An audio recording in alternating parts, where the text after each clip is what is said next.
Hi there, this is Mo of Mo West Creations, and today I'm going to show you how to tie a scarf on your head Turkish style. To start, you'll need a square, fairly large piece of scarf or fabric. Then I want you to fold it diagonally, but I don't want you to fold it directly in half, more like a third. It's best to have your hair all pulled back, either in a mid-high bun or ponytail to get the right shape and to keep your hair out of the way. Then take the side with the triangle and put that on the inside. Wrap it around so that the center is in the middle of your head. Both sides are equal length.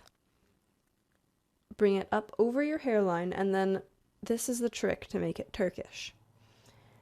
You want to take little tucks in the sides right by your jawline. They kind of emphasize the cheekbone and jawline. And then you want to affix it with a pin, a safety pin or a brooch. It's not going to show, but right under the chin to hold it there securely. And then take your ends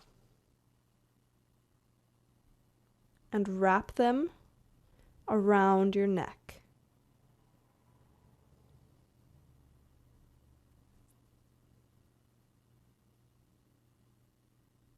You can use a brooch, a fancy brooch, to affix them, or just tie them off in the front.